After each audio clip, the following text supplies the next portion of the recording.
Muy buenos días a la docente Verónica Cobo Sevilla y a mis compañeros del segundo semestre de la carrera de fisioterapia. El día de hoy vamos a tratar el tema instrumentos para la recolección de la información e investigación. Para ello, vamos a realizar un análisis acerca de qué trata este tema.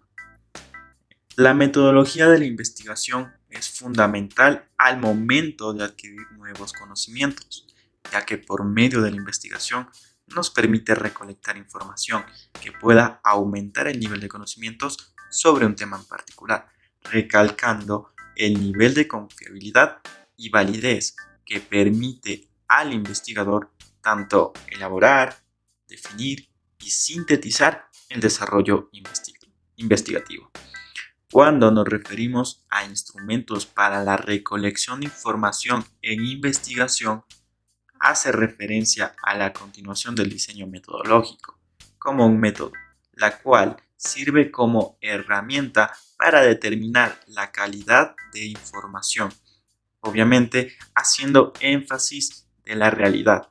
Es por ello que existe una diferencia entre método y técnica, ya que son totalmente diferentes, ya que por medio de los métodos vamos a tomar una dirección entre el investigador y el consultado, con el único fin de establecer una relación, mientras que cuando hablamos de técnica es el tipo de mecanismo que vamos a utilizar para la recolección y registro de la información, es decir, que vamos a llevar a cabo en esta investigación por medio de diferentes tipos de técnicas. Estos tipos de técnicas son cualitativas, cuantitativas y mixtas. Todas estas técnicas tienen una sola finalidad, que es demostrar confiabilidad y validez.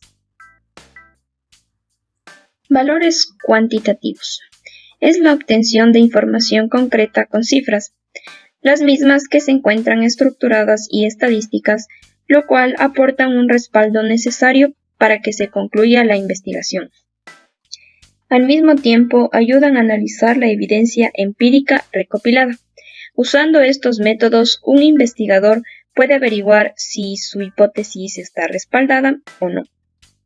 Entre los instrumentos cuantitativos a utilizar se encuentra el cuestionario. ¿Qué es el cuestionario? El cuestionario es un procedimiento que utiliza un instrumento o formulario impreso que el investigador emplea a las personas a fin de conseguir una respuesta sobre el problema en estudio y que el sujeto investigado llena por sí mismo. Se lo puede emplear a grupos o individualmente y también se lo puede enviar por correo a los destinatarios. Ventajas y desventajas de utilizar un cuestionario. Una de las ventajas es la posibilidad de mantener en el anonimato a los encuestados. Fácil de obtener, cuantificar y exponer datos. Provee información sobre un mayor número de personas en un periodo breve. Y el costo es relativamente bajo. Ahora bien, las desventajas de utilizar un cuestionario. Una de ellas es que no permite aclarar dudas. Hay casos en los que resulta difícil obtener cuestionarios completamente contestados. No puede ser utilizado en personas que sean analfabetas y la información no puede variar o profundizarse. Tipos de cuestionario. Se pueden ser de dos tipos: la pregunta cerrada o estructurada y la pregunta abierta o no estructurada. La pregunta cerrada o estructurada es la que implica las alternativas de respuesta para su elección, pero hay el riesgo de que no capten toda la información que el entrevistado pueda dar, sobre todo si las alternativas de respuesta no se adecúan al del informante. La principal ventaja de la pregunta cerrada es que facilita su procedimiento y análisis estadístico. Un ejemplo podemos ver que dice que ¿cuál es el nivel de educación que usted posee? Las categorías o las alternativas que nos dan son 5. A, ninguna; B, algún grado de primaria; C, algún grado de secundaria; D, algún grado de superior, o E, otra respuesta específica. La respuesta abierta o no estructurada. Dice que deja en libertad al informante en la elaboración de su respuesta, es decir, sin ninguna limitación, permitiendo conseguir una información detallada, pero se dificulta su procesamiento estadístico, ya que se utiliza una técnica auxiliar que es conocida como el análisis de contenido. Un ejemplo son estas dos preguntas que, como ya les había dicho, es sin ninguna limitación que puede ser respondida, como por ejemplo, ¿cuál es su opinión sobre la implantación del sistema Braille en la educación? ¿Y qué opina de la desigualdad económica en el mundo? Otro instrumento cuantitativo son las fichas de observación. ¿Qué es una ficha de observación? Es un instrumento de recolección de datos referido a un objeto específico, en el que se determinan varias variables específicas. Es un documento que intenta obtener a mayor información solo observándolo. Las características del sujeto a observar determinan las características de la ficha. Hablaremos ahora de las fichas de observación, específicamente las observación sistemática, regulada o controlada. Este es un medio por el cual recogemos información para la investigación. Es el acto de mirar algo sin modificarlo, con la intención ya sea de interpretarlo, examinarlo y obtener unas conclusiones sobre ello, definiendo varias modalidades de conducta y solicitar a los observadores que registren cada vez que ocurra la conducta. Las características de esta observación sistemática tienen dos pilares, se basan en dos pilares, que es el catálogo de códigos de conducta y los observadores. El catálogo de código de conducta es un instrumento de medida en la investigación observacional. Detalla qué conducta ha de ser seleccionada.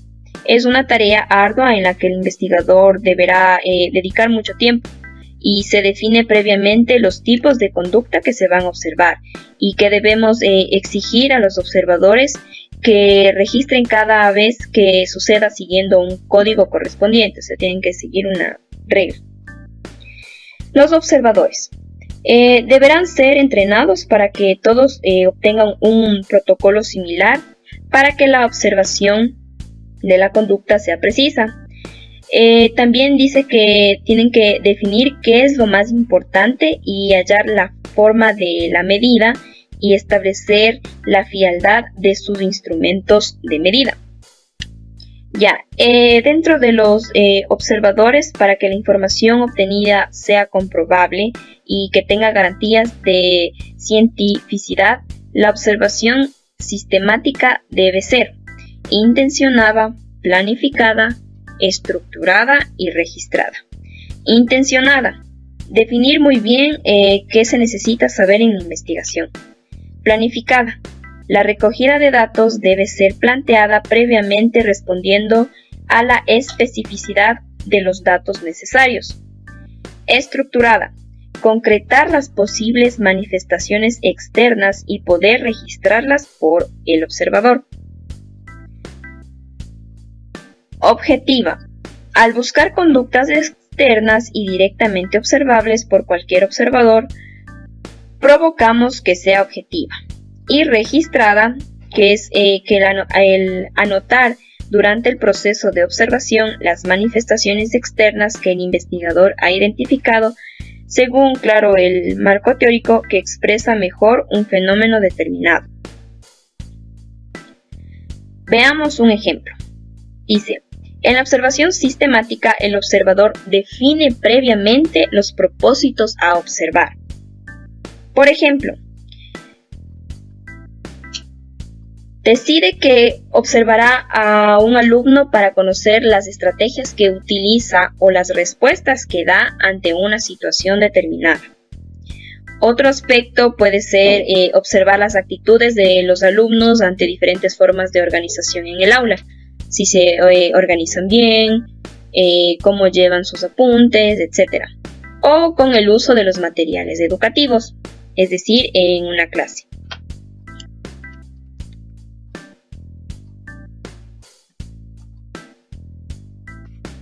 También encontramos una herramienta cuantitativa, las escalas de actitud y de opinión. ¿Qué son las escalas de actitud y de opinión? Están ideados para medir la intensidad de las actitudes y opiniones de la manera más objetiva posible. La base del procedimiento, que se puede presentarse de muy diversas formas, consiste en pedir al sujeto que señale dentro de una serie graduada de ítems aquello que acepta o prefiere. Se utilizan las escalas de actitud como instrumento y como definición. Como instrumento de medición es las características de una variable. Las escalas permiten que los valores de las variables puedan ser representados por un puntaje. También como instrumento de medición los asuntos son complejos y sensibles. Y como definición dice que está la definición operacional de un concepto abstracto. Existen diferentes tipos de escalas de medición de actitudes y opiniones. Las más comunes son la escala de Thurston. Utiliza diversos enunciados que están clasificados en distintos niveles de intensidad frente a las actitudes que se desea medir, de forma que las respuestas obtenidas de los encuestados nos dan idea de la intensidad y posición frente a la actitud que se va a medir. Entre las ventajas de esta escala dice que ofrece la mayor confiabilidad que otras, es más precisa y que permite conocer la distribución de los valores de un grupo. Una de las desventajas dice que el proceso para realizar esta escala es largo y muy complejo. También su contenido la convierte en una escala ordinal y se puede ejercer influencia en la valoración de los ítems. La escala diferencial, también conocida, los ítems se analizan y se seleccionan para cubrir todo el espectro de la variable que se desea medir y que cada uno de los ítems tiene un valor distinto. Y por lo tanto las mismas respuestas a los ítems diferentes tienen un peso distinto en la puntuación final. En la aplicación de la escala, los sujetos se limitan a señalar las afirmaciones con las que están de acuerdo. Podemos ver ahí un ejemplo que dice que en cuanto a las aspiraciones de los padres hacia el logro educativo de sus hijos. Lograr éxito es solo una forma de que mis hijos compensen mis esfuerzos como padres. Si está de acuerdo, una rayita, y si no está o se encuentra en desacuerdo. También ir a un buen colegio y obtener un buen trabajo son importantes, pero no esenciales si está de acuerdo o en desacuerdo. Y la felicidad nada tiene que ver con lograr metas educativas o materiales, de acuerdo o en desacuerdo. Otras de las escalas que podemos encontrar son las escalas de Goodman. Dice que esta es una escala para medir también las actitudes. Se fundamenta en juicios ante los cuales los participantes deben externar su opinión, seleccionando uno de los puntos, o ya sea puntos o categorías de la escala respectiva. El procedimiento de calificación de este tipo de escalas es sencillo. Equivale al número de preguntas con la que está de acuerdo el sujeto. En las escalas acumulativas, también conocidas, estas escalas también conocidas como acumulativas, todos los ítems deben medir lo mismo, aunque en grados distintos de intensidad. Son escalas con muy pocos ítems, entre 5 o 6 ítems máximo. De confección laboriosa y útil para medir objetos muy limitados. Son escalas unidimensionales y se basan en la idea de que si un sujeto responde favorablemente a un determinado estímulo, lo hará también a todos aquellos que estén por debajo de él en la escala de inclusión construida. Aquí podemos ver un ejemplo que dice: ¿estaría usted dispuesto a aceptar a un afrodescendiente como visitante en su país, o como vecino de casa, como amigo personal o como cónyuge. Bueno, ahí está el número de entrevistados, que son 5. También, ahí votaron si estaría de acuerdo si el visitante, o sea, si el afrodescendiente fuera como visitante, como vecino, como amigo o si está casado. Y en la puntuación se cuenta los puntos a favor y se le hace la respectiva suma. Otro de las escalas que encontramos es la diferencial semántico. Dice que consiste en una serie de adjetivos extremos que califican al objeto de actitud ante los cuales se solicita la reacción del sujeto. Es decir, entre cada par de adjetivos se presentan varias opciones y el sujeto selecciona aquella que en mayor medida refleje su actitud. A través de esta escala semántica diferencial se le pide a menudo a los participantes evaluar un producto, un servicio o una marca en una escala de evaluación de múltiples puntos que tienen adjetivos opuestos en cada extremo. Algunos de los ejemplos, esto incluye palabras como me encantaría, odio, satisfecho o insatisfecho, probable o improbable. Aquí podemos ver un ejemplo que dice cuál es su nivel de satisfacción con los siguientes servicios. El servicio de sitio web, el de entrega a domicilio y las promociones y descuentos. Está en una escala de muy satisfactorio, satisfactorio, neutral, satisfecho y muy satisfecho. Él gana el satisfecho. Otra de las escalas es y no menos importante, está la escala de Likert. Es la más utilizada para medir actitudes. Consta de varias afirmaciones declarativas que expresan un punto de vista sobre determinados temas.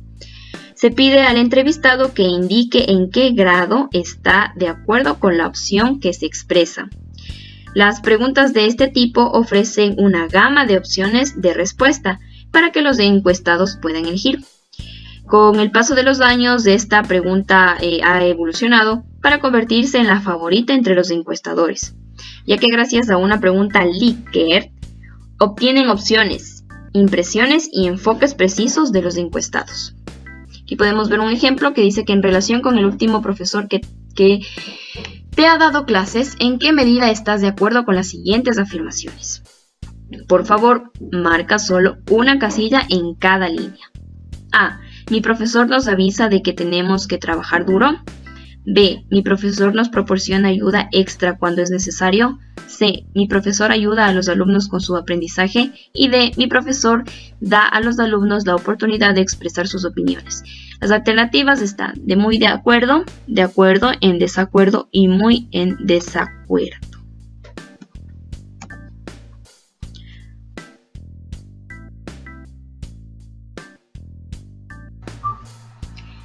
Además, en los valores cuantitativos se encuentran encuestas, estadísticas y simuladores. Encuestas. Este es un proceso el cual está conformado por toda la información que va a ser recogida por una gama de preguntas. Aquí se destacan varios tipos, como son entrevistas aplicadas mediante entrevista personal. Aquí se encuentra su beneficio como también su desventaja. Beneficio. Uno de los beneficios de este tipo de encuestas es que no interviene un tercer sujeto, así como también este tipo puede ser más largo debido a que al entrevistado se le exige poco esfuerzo. Desventaja. Al realizar esta encuesta se tiene mayor demanda monetaria, así como también entre el encuestador y el encuestado puede darse timidez o a su vez vergüenza. Entrevistas aplicadas mediante entrevista telefónica. Aquí se encuentra su beneficio como también su desventaja. Beneficio. La mayor parte de los usuarios tienen acceso a este tipo de encuesta y también es de gran ayuda en aquellas personas que se oponen a entrevistas a sus hogares por desconfianza. Desventaja. Aquí intervienen aquella parte de la población que no posee un dispositivo telefónico. Y también en cuanto a las opciones de respuestas, estas tienen un cierto límite. Cuestionarios autoadministrados enviados por correo. Aquí se encuentra su beneficio como también su desventaja. Beneficio. Esta encuesta no requiere de gran inversión monetaria y permite el acceso a aquellas personas que viven en lugares lejanos. Desventaja. En la mayoría de los casos se desconoce la identidad de la persona que emite la respuesta a la entrevista. Cuestionarios autoadministrados en grupo con presencia de un entrevistado. Aquí se encuentra su beneficio como también su desventaja. Beneficio. Garantiza la integridad de la persona dejando en anónimo su respuesta. Y a diferencia de la entrevista personal, esta tiene un menor coste. Desventaja. No se puede asegurar de que todos los usuarios estén en el mismo lugar y momento, por lo cual conllevaría a optar por grupos constituidos, como son escuelas, colegios, empresas, entre otros. Tipos de preguntas. Aquí se destacan dos grupos, abiertas y cerradas. Abiertas. El entrevistado tiene la opción de poder contestar con sus propias palabras y generalmente estas preguntas son aquellas que aportan respuestas largas con mayor información. Cerradas. Son aquellas que nos tienden a dar respuestas cortas y concisas, es decir, datos exactos. Como ejemplo, tenemos las siguientes preguntas. 1. ¿Con qué frecuencia se realiza usted un chequeo médico? Las opciones que tendría el encuestado sería A. Cada 2 meses, B. Cada 2 semanas, C. Rara vez. Segunda pregunta. ¿Cómo considera usted la atención que brinda el personal de salud? Las opciones que tendría el encuestado sería A. Excelente, B. Buena, C. Mala. Estadísticas, fuentes secundarias de datos. Los métodos estadísticos específicos que se usan varían mucho entre las diferentes disciplinas científicas. Sin embargo, las razones por las que se usan estas pruebas y técnicas son similares a través de las disciplinas. Las estadísticas se usan para describir la variabilidad inherente en los datos de manera cuantitativa y para cuantificar las relaciones variables. El análisis estadístico se usa para diseñar los estudios científicos para aumentar la consistencia, medir la incertidumbre y producir series de datos robustos. Se ha desarrollado una multitud de técnicas estadísticas para el análisis de datos, pero generalmente se dividen en dos grupos, descriptivo e inferencial. Estadísticas descriptivas. Este tipo de estadísticas permiten al científico sumar rápidamente los atributos más importantes de un conjunto de datos, usando medidas como el promedio, la media y la desviación estándar. Estas medidas proveen un sentido general del grupo estudiado, permitiéndoles a los científicos colocar el estudio en un contexto más amplio. Estadísticas inferenciales. Se usan las estadísticas inferenciales para modelar los patrones en los datos, emitir juicios sobre los datos, identificar las relaciones entre las variables en el conjunto de datos e inferir sobre poblaciones más amplias basándose en muestras de datos más pequeñas. Es importante recordar que desde una perspectiva estadística, la palabra población no tiene que significar un grupo de personas como lo significa en el lenguaje común. En una población estadística se usa el grupo más importante para inferir, como por ejemplo pueden ser grupos de pacientes o personal médico. En sí, cualquier medida que se pudiesen usar. ¿De qué proceden las fuentes secundarias? Aquí se encuentran dos tipos.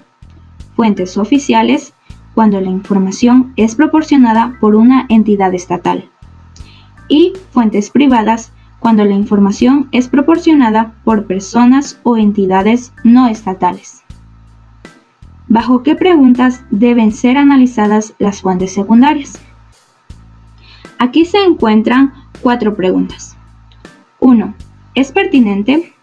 Cuando la información encaja con los objetivos. 2. ¿Es obsoleta? Cuando la información pierde veracidad.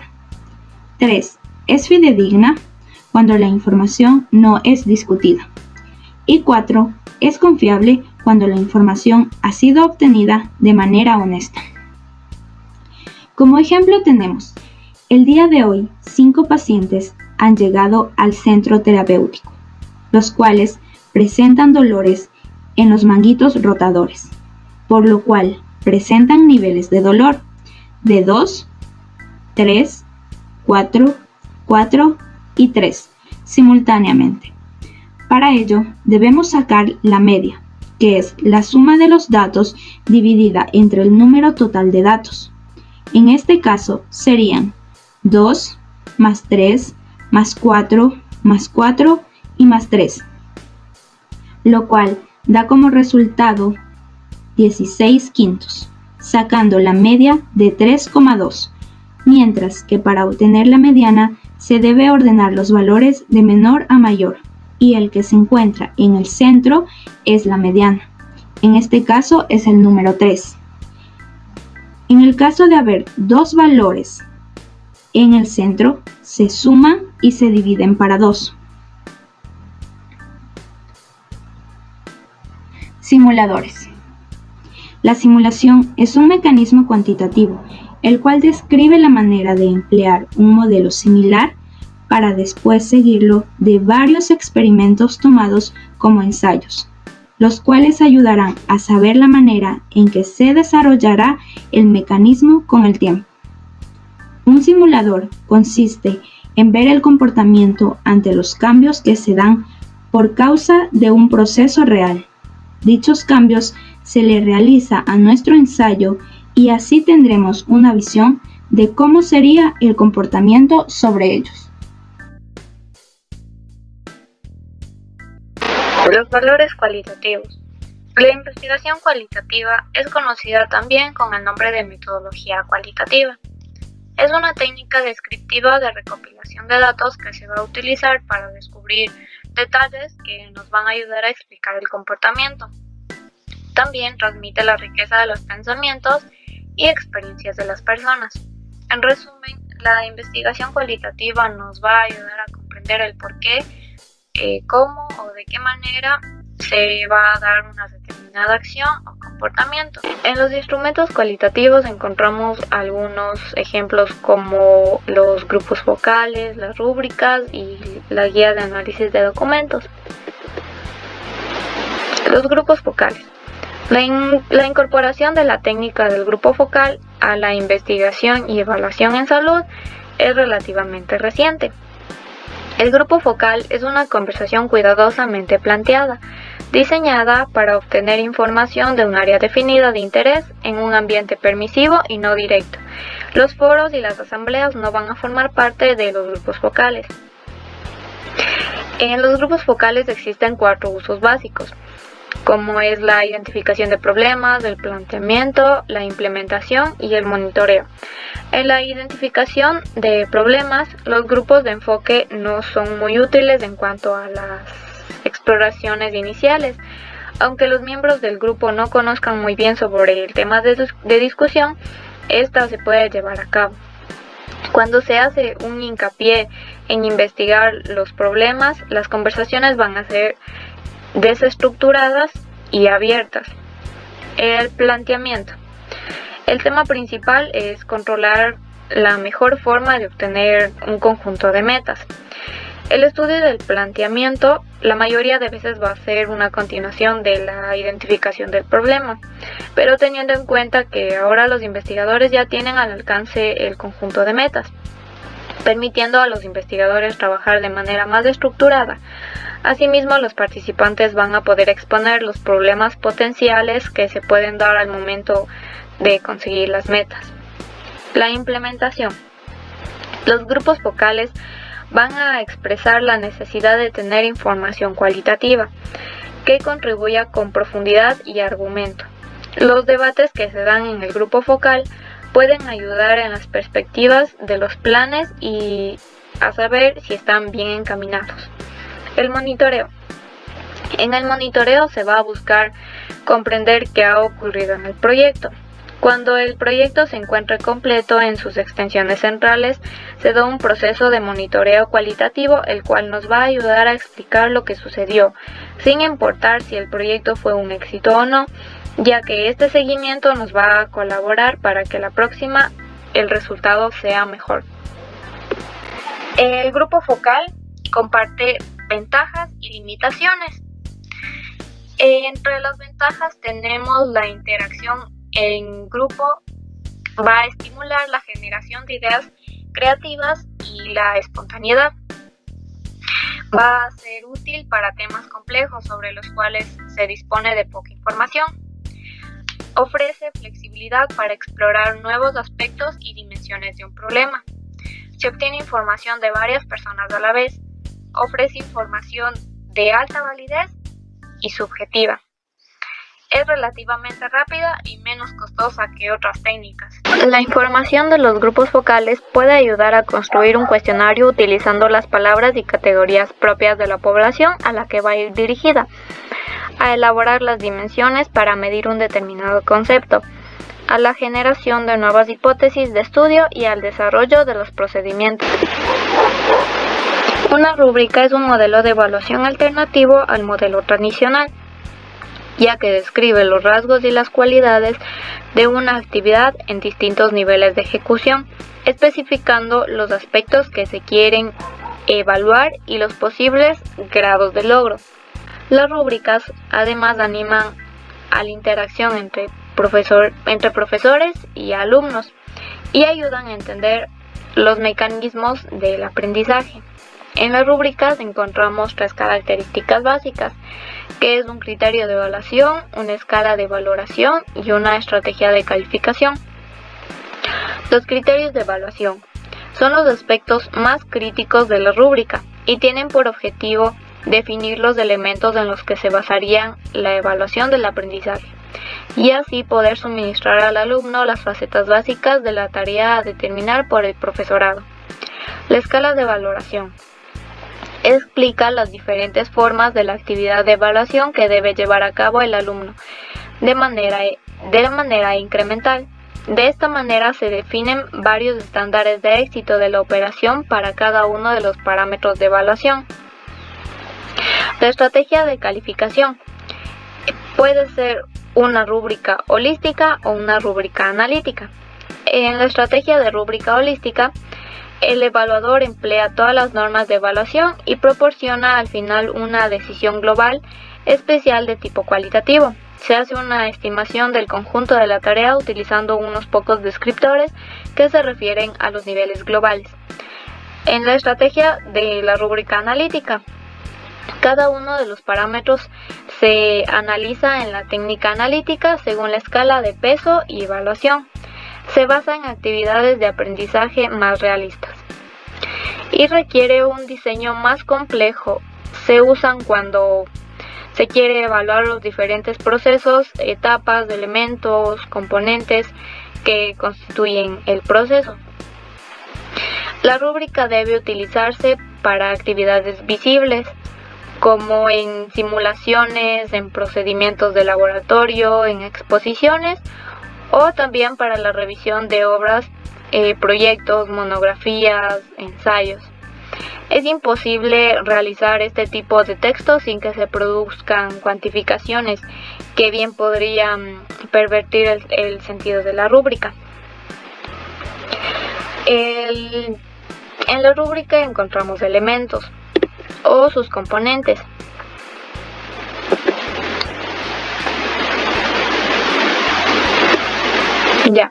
Primero tenemos el criterio de evaluación. El criterio de evaluación es el contenido, originalidad, requisitos y la organización. Tenemos los niveles de ejecución. En los niveles de ejecución puede ir excelente, bueno, adecuado, necesita mejorar, entre otros. Y en los valores de puntuación van a ir según la escala que desean poner, puede ser un punto o acreditado o no acreditado. Ya, aquí también tenemos ventajas y desventajas. Una de las ventajas es que la rúbrica es específica al establecer criterios y niveles de evaluación. Es clara porque se definen los criterios de los comportamientos esperados por el alumno al desempeñar la tarea. Es integradora porque se puede incluir durante su construcción o como parte de la misma una autoevaluación, una evaluación de los pares y la del profesor. Entre las desventajas tenemos que elaborar una rúbrica va a consumir mucho tiempo y es difícil de hacer. En algunos casos las rúbricas mal elaboradas limitan la autonomía y la creatividad del alumno y pueden carecer de fiabilidad y validez si no se realiza bien. Además, como todo instrumento de medición, es necesario analizar su calidad. Como siguiente tenemos la guía de análisis de documentos. En la guía de análisis de documentos, como su propio nombre indica, cuando hablamos de análisis documental nos estamos refiriendo al estudio de un documento, independientemente de su aporte, audiovisual, electrónico, papel, entre otros. En el análisis documental se produce un triple proceso: un proceso de comunicación, un proceso de transformación, un proceso analítico sintético. En el proceso de comunicación se posibilita y se permite la recuperación de información para transmitirla. En el proceso de transformación, este es un documento primario sometido a las operaciones de análisis que se convierte en otro documento secundario de más fácil acceso y de difusión. Un proceso analítico sintético. Este es porque la información es estudiada, interpretada y sintetizada minuciosamente para dar lugar a un nuevo documento que lo representa de modo abreviado pero preciso. Cuando estudiamos un documento lo hacemos desde dos puntos de vista. Por un lado nos fijamos en su parte externa. Aquí viene lo que es la parte, el soporte documental. A esto lo podemos llamar análisis formal o externo, que nos va a ayudar a identificar un documento dentro de una colección. También tenemos por otro lado el análisis cuando analizamos el contenido del documento, es decir, que vamos a estudiar su mensaje, su temática sobre el que va a tratar. A esta parte se la conoce como análisis o contenido interno. El análisis documental permite realizar búsquedas retrospectivas y recuperar el documento que necesitamos cuando lo necesitamos. Por lo tanto, podemos decir que el análisis documental va unido a la recuperación de información. Seguimos con los ejemplos y tenemos a la entrevista. A la entrevista la definiremos como un procedimiento que yo como investigador lo puedo utilizar con la intención de obtener información de una manera oral. Dicha información debe estar ligada a ciertos hechos que ocurren en nuestro alrededor o temas controversiales como la política, la religión, la cultura, entre otros. Para Nahom, una entrevista es un encuentro de carácter privado en donde el entrevistado narra por medio de preguntas cómo sucedió un hecho o respondiendo a un problema en particular. La información recogida precisa ser planificada, tener una buena codificación y un meticuloso análisis. Dentro de los tipos de entrevista encontramos a las estructurales, a las semiestructuradas, a las no estructuradas o también denominadas abiertas. Las estructurales se caracterizan porque las respuestas que el entrevistado puede hacer es de afirmación, negación o una respuesta concreta sin detalles. Es por ello que el entrevistador debe conservar cierto orden y sus preguntas deben ser claras y concisas para que sean audibles. Las semiestructuradas es donde el entrevistador debe elaborar un guión. Las preguntas que se realizaron son de carácter más abiertos que la estructurada. Y esto da libertad a que el entrevistado sea más libre y puede ponerle en contexto al entrevistador. Las no estructuradas o abiertas se caracterizan por no tener un guión previo. Sin embargo, no se debe perder el orden de ideas que se irán presentando. Prácticamente se presenta como un conversatorio. Las preguntas nacen a medida que la información lo haga. Encontramos también a los tipos de entrevista, según el momento en que se la realizó. En la entrevista inicial, también denominada exploratoria o de diagnóstico, determina aspectos importantes de algunas situaciones. Tiene un valor muy significativo si es detallada y da paso a cómo se desarrollará futuras entrevistas dentro del mismo contexto. La entrevista de desarrollo o de seguimiento describe más la situación e investiga de manera más profunda los acontecimientos o problemas presentados. Y por último, la entrevista final, que su objetivo es concluir con la investigación. Para nosotros realizar una entrevista debemos llenar una planificación. Esta planificación se divide en tres: la preparación, el desarrollo y la valoración. En la preparación nos enfocamos en los objetivos de la investigación, en qué queremos conseguir y cómo lo conseguiremos.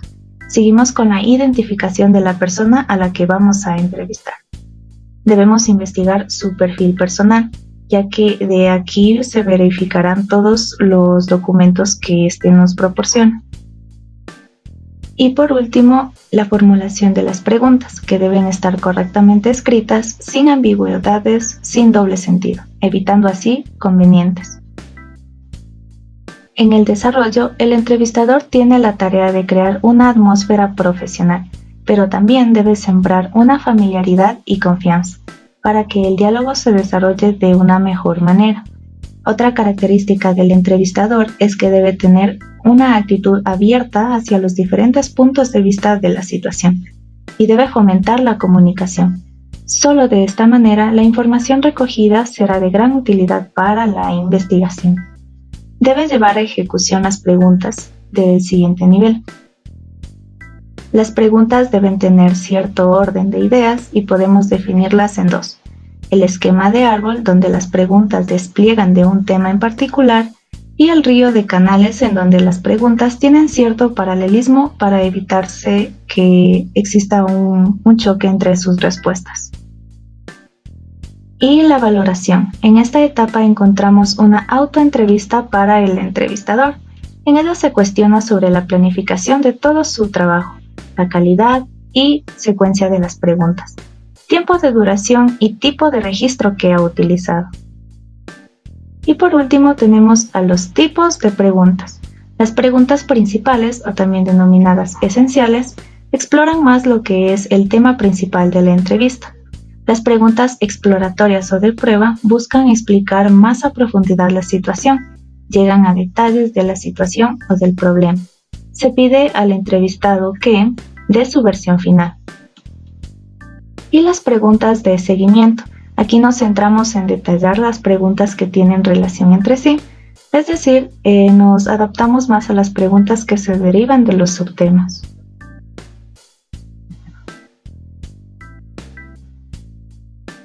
Seguimos con la observación.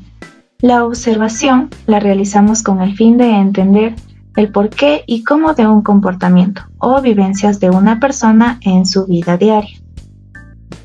Y para ello la observación se la realiza con un mínimo de instrumental y sin intervenir con el investigador. Tenemos clases de observación. en donde encontramos a la científica y a la no científica. En la científica, el observador debe definir lo que va a observar, para qué y qué materiales utilizará, mientras que la no científica es una observación sin objetivo aparente y sin percepción.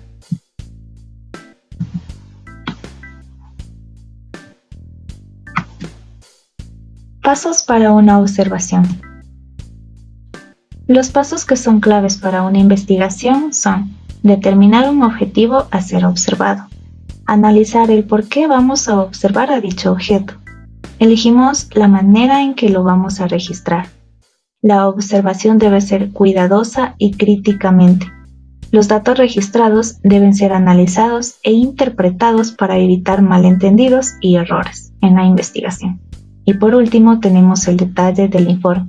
En él debemos incluir los pasos que se requirieron para obtener dichos resultados.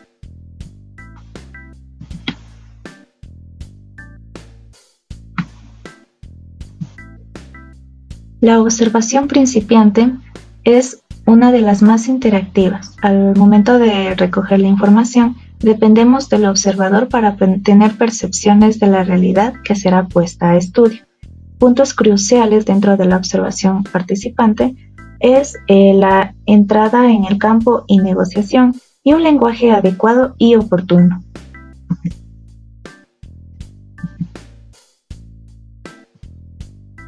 Y por último, las vidas diarias, que estos son testimonios que encontramos entre el entrevistador y el entrevistado. Sus objetivos principales es el de captar la totalidad de la experiencia bigráfica del sujeto, es decir, cómo en este caso la persona vivió ese momento.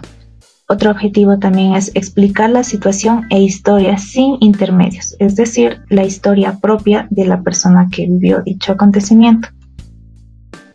Y para ello debemos entendernos en el aspecto de la ambigüedad y el cambio.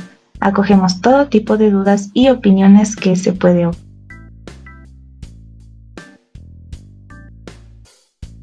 Métodos mixtos. ¿Qué son los métodos mixtos? Su objetivo principal es el de utilizar fortalezas de la investigación cuantitativa y cualitativa para poder combinarlas y así minimizar sus debilidades potenciales.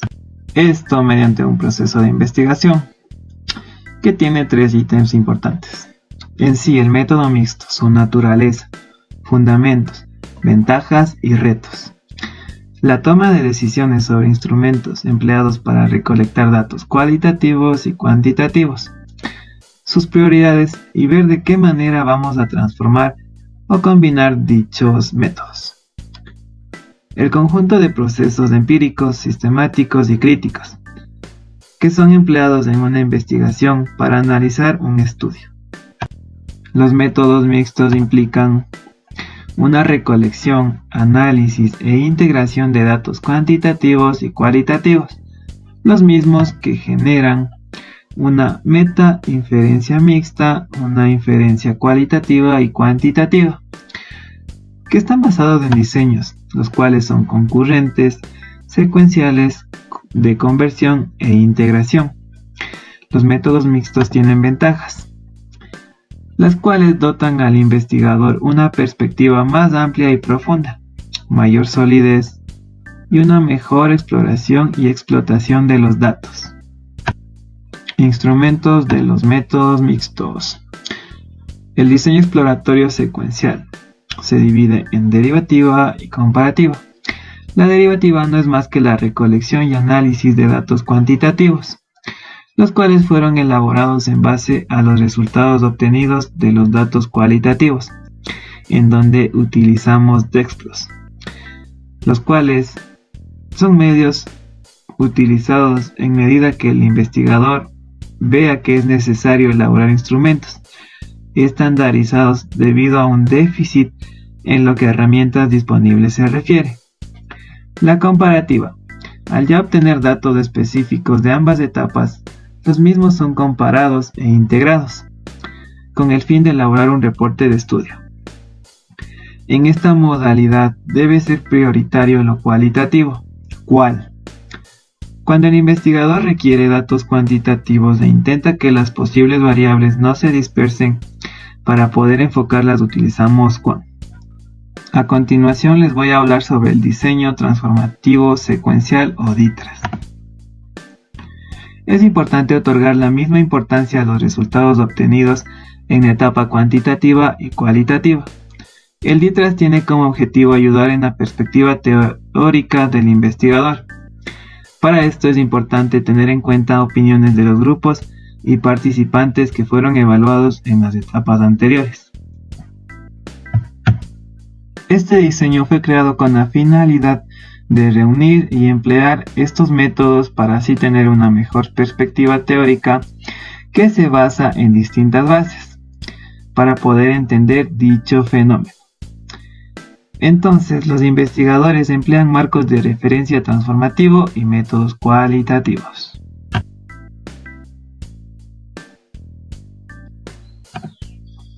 Diseño de triangulación concurrente o DTRAC. Este es utilizado con mayor frecuencia para afirmar o corroborar resultados de datos cuantitativos y cualitativos, para así crear un tipo de ventaja para minimizar las debilidades de los dos métodos anteriores. Este diseño compara lado a lado. ¿Qué quiere decir lado a lado? Compara los datos cuantitativos y cualitativos para poder incluirlos en resultados estadísticos o hipótesis de los datos. Existen casos discrepantes en donde debe evaluarse minuciosamente datos cualitativos y cuantitativos, ya que podría verse el caso de recolectar datos adicionales. Diseño aninado concurrente de varios niveles o diagnóstico. Los datos obtenidos en las modalidades antes mencionadas se recolectan y son analizados sucesivamente, dando como prioridad analizar los datos cuantitativos para después poder analizar los datos cualitativos. A base de estos datos podríamos buscar información en los grupos o niveles de análisis. Ejemplo: la percepción de los padres respecto a la educación sexual de sus hijos. Álvarez en 2004 realizó un estudio en el cual, mediante un cuestionario con preguntas básicamente cualitativas con un leve toque cuantitativo, entonces diríamos que fue una entrevista mixta, recolectó datos en una muestra sorprendente para una investigación de su tipo. En estas preguntas abiertas teníamos una información cuantitativa que fue anidada o incrustada dentro de las cualitativas, como por ejemplo: ¿a usted le gustaría que sus hijos o hijas recibieran educación sexual en la escuela? Si contestaba sí o no, debía poner el por qué, tratando de desentrañar posibles opciones para aquellos padres o madres que hubieran contestado que no en la segunda pregunta. Como resultado, teníamos que todos los padres diferían en sus respuestas, en que tenían desconfianza en el docente, en que es responsabilidad única de ellos, o sea, una responsabilidad de familia. Y varían sus respuestas, pero la que más se vio enfocada fue la desconfianza en el docente. El diseño transformativo concurrente o DITRAC. Los datos cualitativos y cuantitativos son analizados al mismo momento, de ahí viene su nombre, concurrente, y podemos distinguir entre si uno es más importante que el otro o que ambos son importantes, que son instrumentados mediante guías, ideología, visión o perspectiva, partiendo siempre desde el planteamiento del problema, el mismo que dota al investigador recopilar datos con la finalidad de converger resultados cualitativos y cuantitativos logrando su confluencia.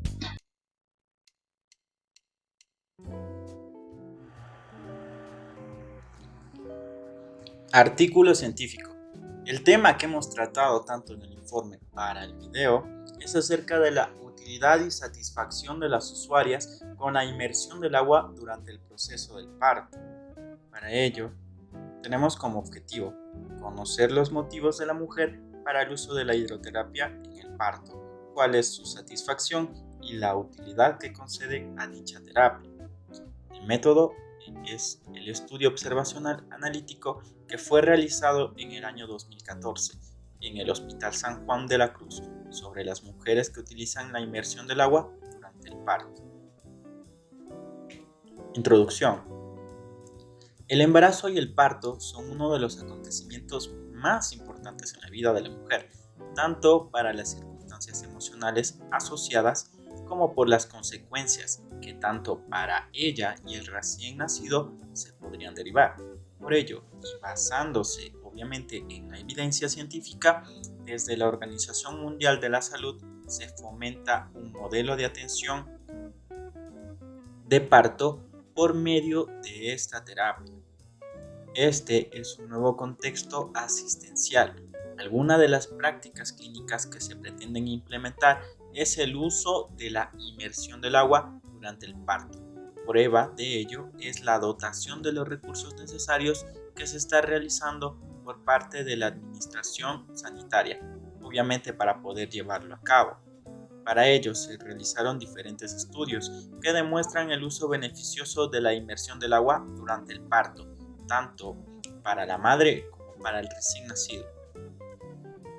En la actualidad, se ha podido comprobar que el uso de la inmersión del agua es poco demandada por las mujeres y cierta reticencia por medio de los profesionales, ya que ellos son los que van a aplicar este método. Quizá sea debido por la falta de formación que existe con respecto al modo de utilizarla. De hecho, los pocos estudios que existen no marcan un patrón de uso de la inmersión del agua durante el parto. Por todos estos acontecimientos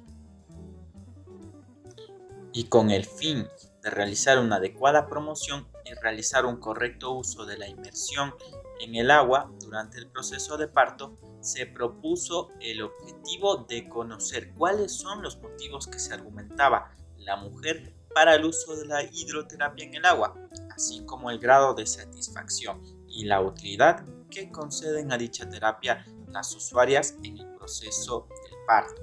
Obviamente estamos recalcando el objetivo de este artículo científico.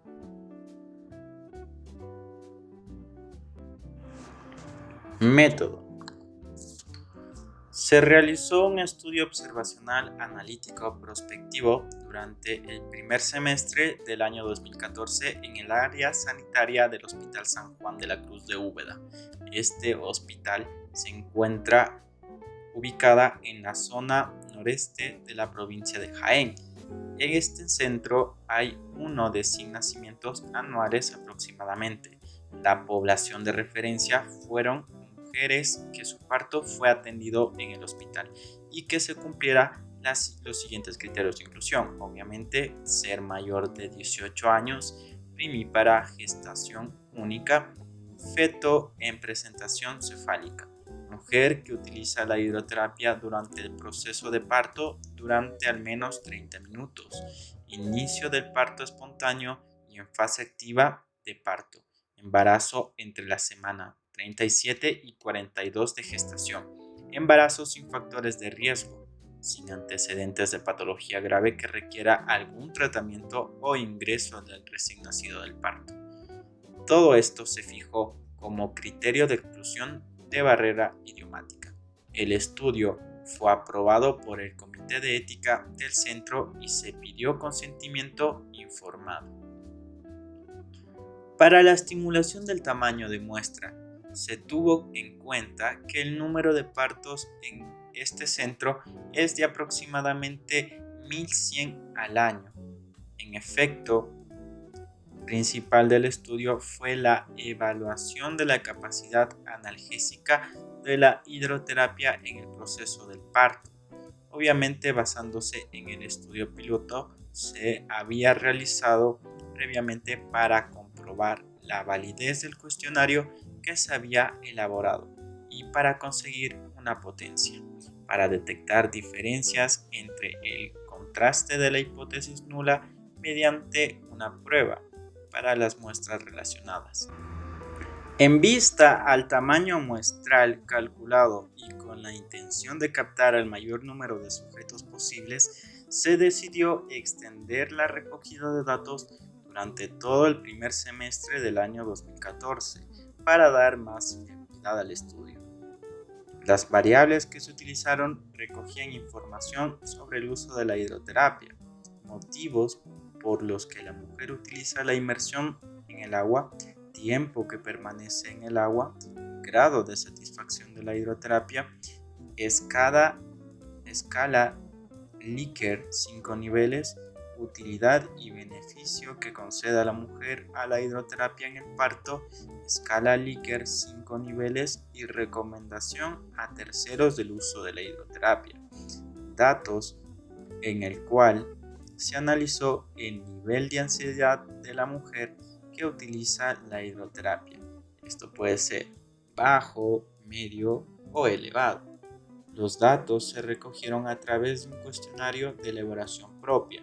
Esta información se obtenía de la historia clínica y de la entrevista con la mujer. El cuestionario constaba de 37 ítems y fue aplicado por 6 entrevistadores entrenados. La mayoría de datos se recogía después de 2 horas del parto. El nivel de ansiedad se recogió por parte del observador en el cuestionario con el nivel obtenido tras ser evaluada la escala hospitalaria de ansiedad y depresión. Previamente, para evaluar el nivel de ansiedad materna previa al parto, se utilizaba la escala hospitalaria de ansiedad y depresión desarrollada por Sigmund y Schneid en el año de 1983, en la versión castellana de los mismos autores. De los 14 ítems que compone la escala, 7 evalúan la ansiedad y el resto evalúan la depresión, apareciendo de forma intercalada. Se recogieron y aplicaron únicamente los que evalúan el nivel de ansiedad. Se realizó un análisis estadístico descriptivo de cada una de las variables y las 2 variables eran cualitativas. Se realizó el chi-cuadro o test de Fisher. En el caso de las variables cuantitativas, se estudió la normalidad de esta a través del test de Shapiro-Wilks, dependiendo del nivel de tamaño de muestra. En el caso, se estudia la relación entre una variable cuantitativa y la otra cualitativa, con 2 modalidades. Se utilizó el test Student para muestras independientes y el test no paramétrico, One Man Whitney, en el caso en el que la variable cualitativa presentó 3 o más modalidades, se realizó para el análisis ANOVA o el test no paramétrico de Kruskal-Wallis. En el caso de dar resultados significativos, se estudiaron las correspondientes comparaciones y múltiples. Resultados. Un total de 71 mujeres participaron en el estudio. La población de estudio era entre mujeres de nacionalidad española y de raza cáusica. Tenían una edad media de 18 a 39 años y una mediana de 29 años. Estaban casados el 73,2%, que correspondía a 52 mujeres. El 14,1%, que corresponde a 10 mujeres, eran solteras y el 12,7%, que corresponde a 9 mujeres, eran parejas de hecho. El 29,6%, 21 mujeres, tenían un alto nivel de estudios de secundaria finalizada. El 23,9%, es decir, 17 mujeres, tenían estudios universitarios. El 21,1%, es decir, 15 mujeres, había finalizado el bachillerato. Y el 2,8%, es decir, 2 mujeres, no habían finalizado la educación primaria. En la gráfica que estamos observando, se puede comprobar la distribución por el sector en el que se trabajan las mujeres durante este estudio. Así que se puede comprobar que el 29,6%, es decir, 21 mujeres, trabajan en servicios públicos como la enseñanza, sanidad, seguridad de Estado. El 36,6%, es decir, 26 mujeres, se encontraba en una situación de desempleo. El 28,2%, es decir, 20 mujeres, tenían un contrato indefinido por cuenta ajena. Y el 15,5%, es decir, 11 mujeres, tenían un contrato por cuenta propia. El 54,9%, 39 mujeres, declaró un ingreso familiar entre 1.000 a 2.000 euros al mes. Y el 33,8%, es decir, 24 mujeres, recolectaban menos de 1.000 euros al mes. El 7%, es decir, 5 mujeres, entre 2.000 a 3.000 euros mensuales. Y el 4,2%, es decir, 3 mujeres, más de 3.000 euros al mes.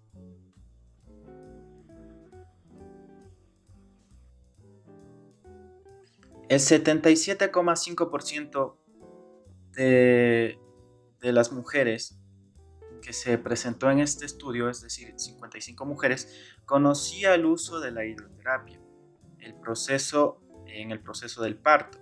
En la tabla se puede ver los diferentes motivos por los que la mujer se decidió utilizar la hidroterapia en su proceso de parto.